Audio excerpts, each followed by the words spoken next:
Kalau posisinya tuh di dekat Ka'bah.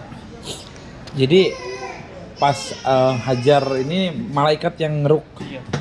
Habis itu setelah itu sama si Hajar dikasih kayak gundukan gitu biar nggak mengalir terus ya. Oh, biar nggak melebar Iya, kemana-mana. Terus habis itu dengan berjalannya waktu ya ini sukunya ini anak lupa. Nah suku ini kan melecehkan. Itu mulai baru perdatangan. Iya. Setelah ada air itu mulai perdatangan banyak.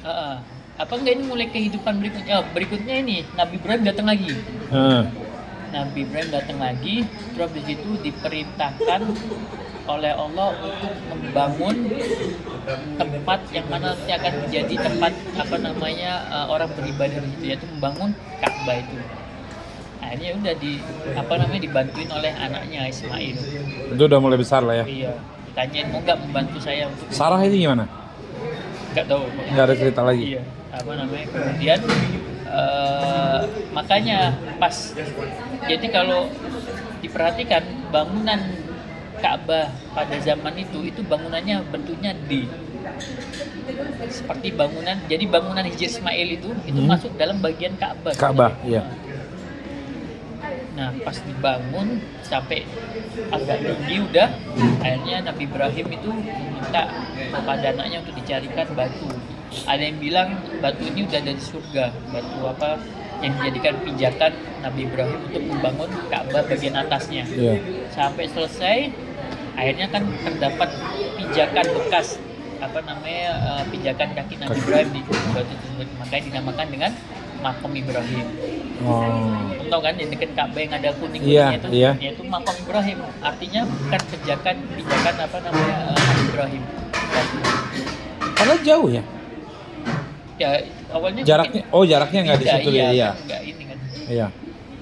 Akhirnya ada yang bilang, tapi anak nggak tahu lupa tapi ada yang bilang juga itu termasuk seperti Hajar Aswad, batu yang turun dari surga. Kan Hajar Aswad itu kan batu turun dari surga kan. Udah habis itu dibangunlah Ka'bah ini. Nah, Ka'bah ini mengalami proses renovasi dan pembangunan ulang itu beberapa kali. Salah satunya adalah pada masa Quraisy. Jadi yang berhala. Pada sebelum masa Quraisy itu di waktu itu karena udah bertahun-tahun kan. Tapi Ibrahim dan sekarang langsung menetap dengan Ismail di situ. Iya. Akhirnya. Ya enggak kalau saya Nabi Ibrahim enggak balik lagi. Hanya jenguk saja. Iya.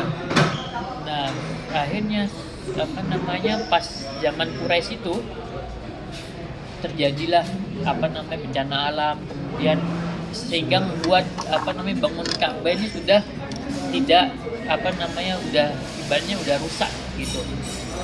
Akhirnya kan orang-orang Quraisy itu juga memulaikan Ka'bah kan.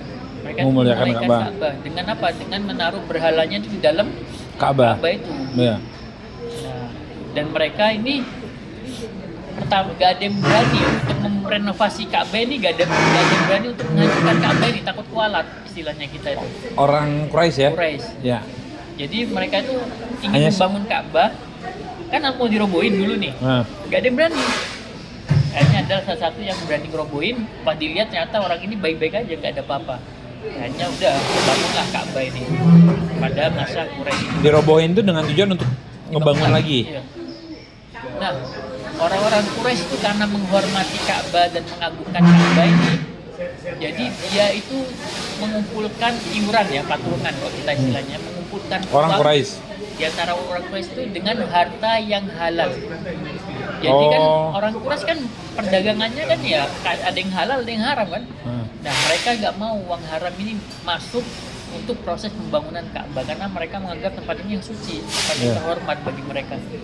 Akhirnya pas dibangun uangnya nggak nyampe. Apanya? Uangnya nggak sampai, kurang. Akhirnya jadinya kotak itu.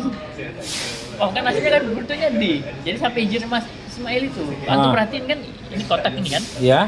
Kesini kan kayak ada gini kan? Betul. Pas Hijr Ismail ya kan? Itu dulu waktu masuknya itu D gitu. bangunan Ka'bah. Nah, Pas zaman Quraisy itu jadinya kota gitu.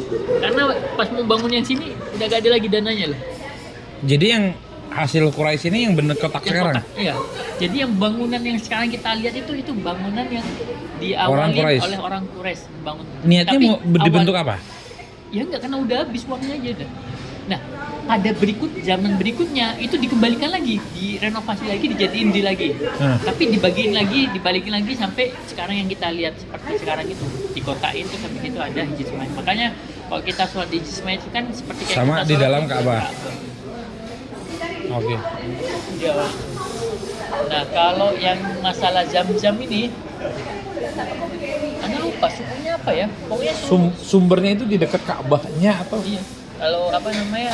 Kalau dulu antum coba lihat di YouTube atau di foto ya, zaman tahun berapa gitu, antum lihat aja di ini apa bangunan atau apa namanya penampakan Masjidil Haram pada zaman dahulu itu.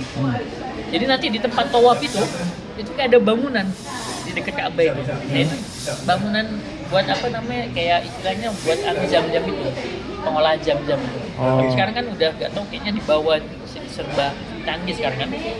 Dulu tuh kalau nggak salah ya ada kayak macam sumur boleh ngambil itu. Tapi Mana kan tahu? Mana coba lihat ya apa namanya bangunan.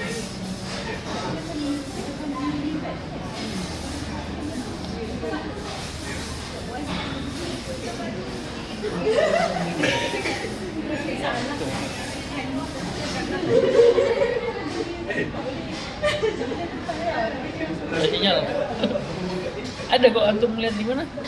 iya. Internet tuh ada. Kayak ada apa namanya kayak bangunan kayak tempat itu. Nah, itu tempat jam-jam itu. Makanya kalau ada renovasi itu biasanya tempat itu tutup biasanya. Ada renovasi apa pun. Sampai sekarang itu.